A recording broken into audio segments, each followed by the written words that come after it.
Welcome to the Sharkpreneur podcast with Kevin Harrington and Seth Greene. Kevin Harrington is the inventor of the infomercial, one of the original sharks from the hit TV show Shark Tank, and has generated over $5 billion in TV and digital direct response sales. Seth Greene is the world's first trusted authority on cutting-edge direct response marketing, a best-selling author, and the only 3-time Marketer of the Year nominee. On the podcast, Kevin and Seth interview sharkpreneurs who share straight talk on what it takes to explode your business. Why do so many businesses struggle while others seem to explode overnight? Do you wish you had the secret to this type of exponential growth? Now, I've scaled more than 20 businesses to over $100 million, and it's not just luck. In my new book with Mark Tim, Mentor to Millions, you'll learn the repeatable framework I use in all my business ventures for massive success. Order at kevinmentor.com and get over $1,000 in bonuses. Head to kevinmentor.com. Welcome to the Sharkpreneur podcast. This is your co-host, Seth Greene. Today, I've got the good fortune to be joined by Michael Browne, the founder and proprietor of CIRQ, a family-run estate winery established in 2009 by Michael and his wife, Sarah, in the heart of Russian River Valley in Sonoma County, California. Inspired by their surroundings, their most recent Pinot Noir is a blend of Mother Nature's offerings from vineyards around the region. He got started before that. He's got an absolutely incredible journey, and he is the author of Pinot Rocks, a absolutely fascinating book you simply must read. Michael, thanks so much for joining us. Well, thanks for having me. Our pleasure. We're going to go back in time a little bit because you didn't start out in the wine business. You literally ran away and joined the circus. Tell us, only person I've ever met who's done that. Can you tell us a little bit about that journey? Well, I didn't really run away. You joined the circus. Yeah, it was a youth circus, my hometown of Wenatchee, Washington. And we'd go there when I was a little kid, and it blew me away what they were doing. It was a full-blown circus. And I tried football, I tried baseball, soccer, all those things. Wasn't my gig. When I was 12 years old, my buddy said, he was the guy on the trapeze. He said, join the circus, man. I go, I don't know how to do that. He goes, it doesn't matter. It's really fun. Just join it. Started practicing. And the first thing I wanted to do was get on the unicycle team. So that Christmas, my parents bought me a unicycle. I would ride around town practicing, and then I got on the team. And we used to have like 5 unicycle people. And then we'd stack people on our shoulders, like 4, and then 3, then 2, then 1. I said, well, I want to be a fire eater. How do I do that? So I talked to the fire eaters.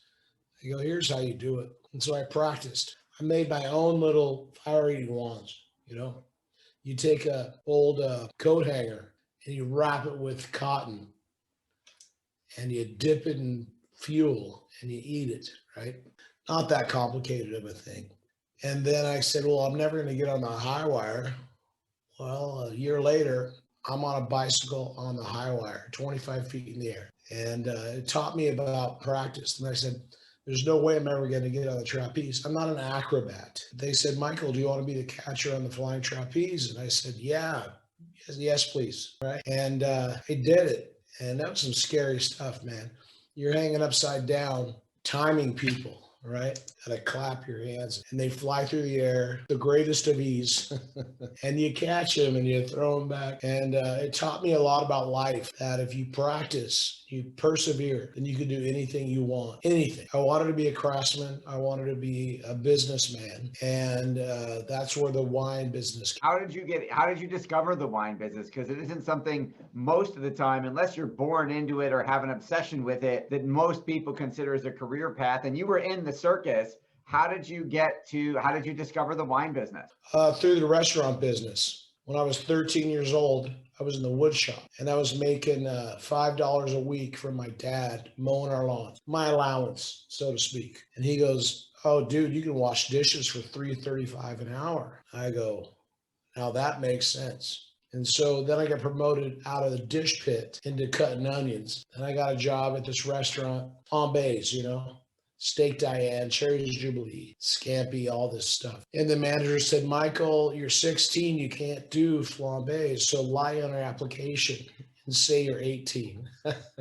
And I did that. I was 16 years old, making people steak Diane. And then I moved to Santa Rosa because I wanted to go to school down here. And my grandparents lived here, and I got another job at a restaurant down here doing the same thing, doing flambés. And on Mondays, we had the day off, and I call it a cannonball run. We go to all these wineries and go taste wines and see these wines. And I grew up around agriculture. So Wenatchee, Washington is a tree fruit area. I grew up in the trees, eating apples and cherries and peaches and things like that. And then I got down here and I go, wow, this is high-end agriculture. And then I'd say, wow, they're doing something here. And I'd go back in a winery and I would see all the stainless steel equipment, all these things that they would do. I go, that's cool. And here is the kicking point for me. I'd walk into the barrel room and it was like a city of angels because they were like alive. And I go, what is the energy level? And I still have it today. When I walk into our barrel room, I'm like, wow, these things, it's like a horse, you pat them on the belly and how you doing? Sometimes they say, the barrels, right? It sounds kind of weird, but sometimes they say, leave me alone. Sometimes they say, I'm here, right? And that just hooked me. That energy hooked me. And I said, I want to do this, but how do I do it? How do I get there? And then at one point, I moved back to Seattle. And I met my wife, Sarah, who's still my wife. And I said, I'm going to move back to Santa Rosa. I want you to go with me. And I'm going to volunteer at a winery to learn how to make wine. I might get my job back at a restaurant I used to work at, John Ash and Company. And I'm going to sleep at my buddy's futon in his living room. Do you want to go? That's quite a pitch. Oh, man. And she looks at me like, I thought you were breaking up with me. And it was really cool. Her aunt on the going away party, she pushes me a bit against a wall with her hand around my neck. And she said, if you ever mess with Sarah, I will kill you. I go, I like this family. This is good. So anyway, I'm just volunteered at a winery and we kept going and it worked. Now, before you started CIRQ with Sarah, you had founded Kosta Browne Winery back in 1997, and that Wine Spectator named you Wine of the Year back in 2011. Talk a little bit about the origin of Kosta Browne. Well, I showed up at John Ash, and I knew Dan Costa, good friend. And I said, hey, man, I need a job like 3 nights a week because I got to make some money, And I know how to do just about everything in the restaurant, right? I could cook, I could bartend, I could sommelier, I could wait tables, I could manage, whatever. And he goes, well, why are you back? I said, I want to make wine. He goes, so do I. And so every night we would, I said, okay, let's make a pact. When we work together, we'll put $10 into a tip jar. And let's buy some grapes and make wine. And that was 97. And we did that. And Jeffrey Madura, the chef at the time at John Ash, he helped us round it out. It was like $800. We started this business with $800. And the original name was Altera, which sounds like a housing unit, And some guy calls me, that's my name. I own that. And I said, well, let's call it Kosta Browne or Brown Costa. What's it going to be? But Brown Costa sounds like a venomous spider. And so we called it Kosta Browne and just started going for it and just learning as we went. We didn't know anything about how to do this, nothing. And we just started doing our thing. And then it started rolling. And it was really tough because I was working 7 days a week. I had a winemaking job, restaurant at night, a new child. He's turning 20 this year, actually. And Kosta Browne. And it was a tough time. But we persevered. We went through it. We just did what we could. And the thing started taking off. And I said, okay, I'm holding on to this one. I'm holding on to it. And we did that, and it turned out to be a very successful business. And we sold that business 3 times.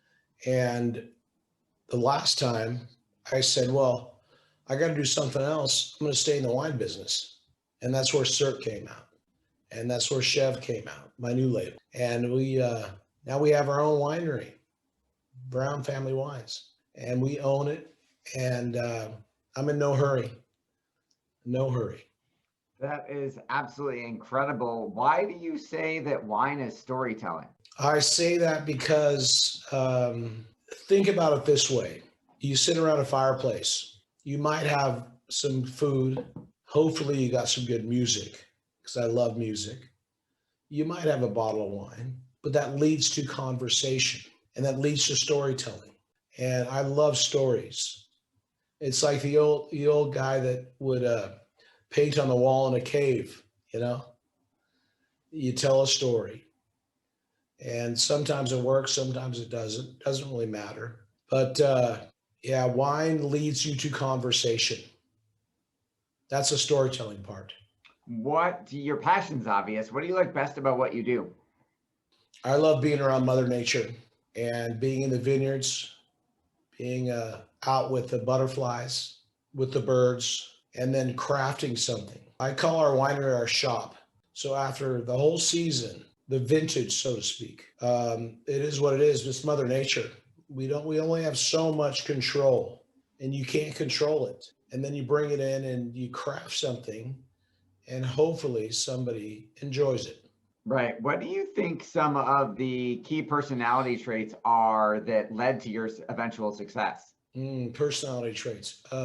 I think, again, perseverance and going for it, because in any craft, you have to work really hard at it. It's the 10,000 hour thing, you know, and you just got to keep going for it and risking and failing and practicing. And well, that didn't work out. Well, how am I going to do it differently? Or wow, that worked. How am I going to do that better? You know, and just again, perseverance, I guess, right?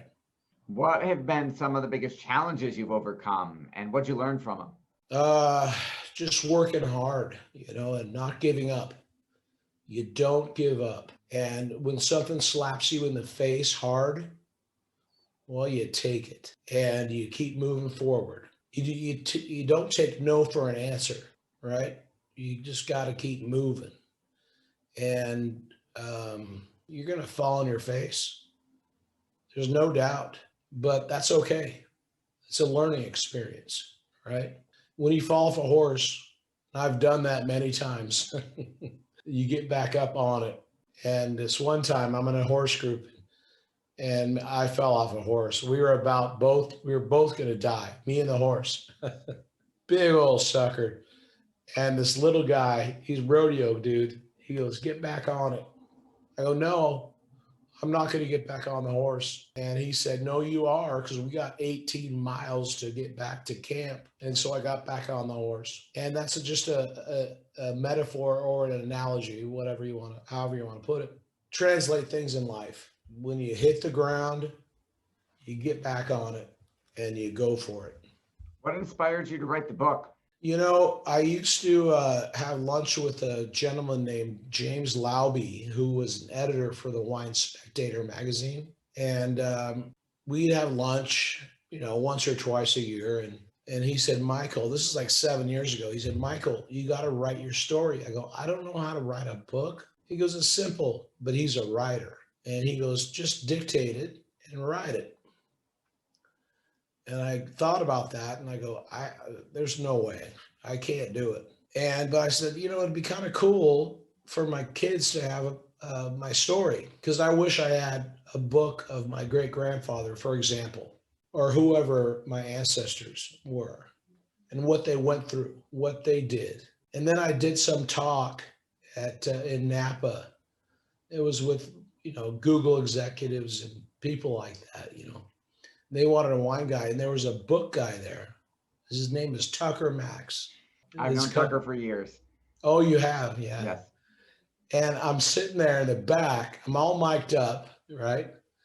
And Tucker's standing right next to me.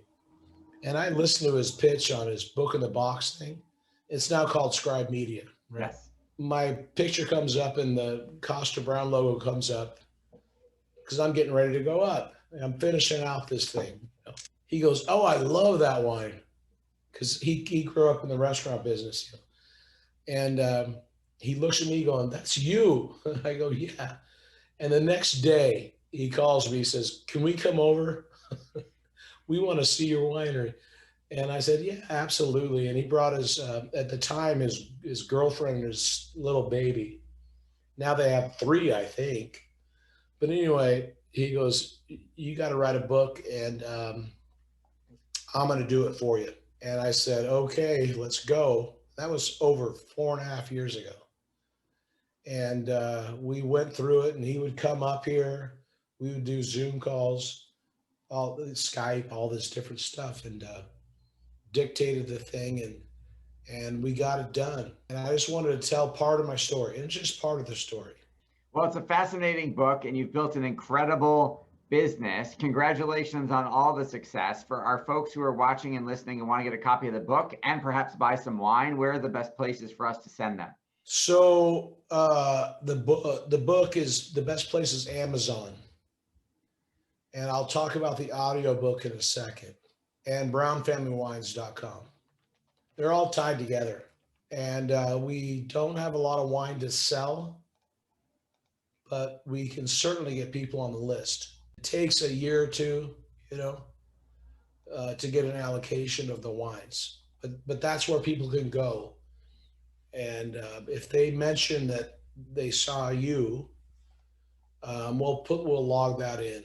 Those sorts of things, Well, greatly, we will send them there. We will send them to Amazon for the book. We know your time's incredibly valuable. We appreciate you sending some of it our way. This has been Seth Greene with Sharkpreneur with Michael Browne of Pinot Rocks and Browne Family Wine. Thank you so much.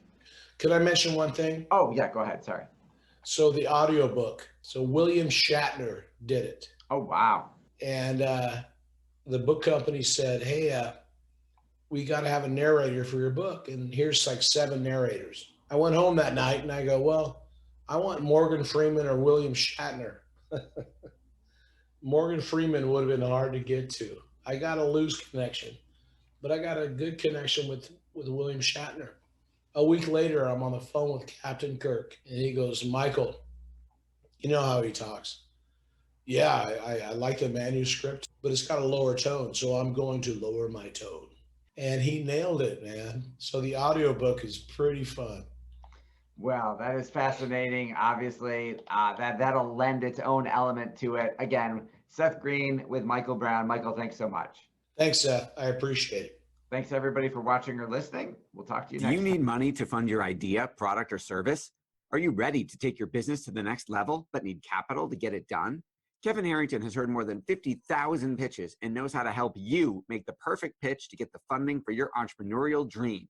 He's distilled the process down in his perfect pitch cheat sheet, and it's yours for free.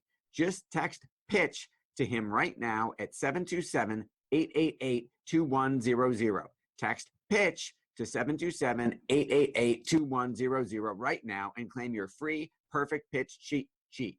Text PITCH to 727-888-2100 to start funding your dream today. This show has been produced by Market Domination, LLC. To discover how you can have your own show completely done for you and turn it into a real published book and become the authority in your marketplace, go to www.marketdominationllc.com/podcast offer.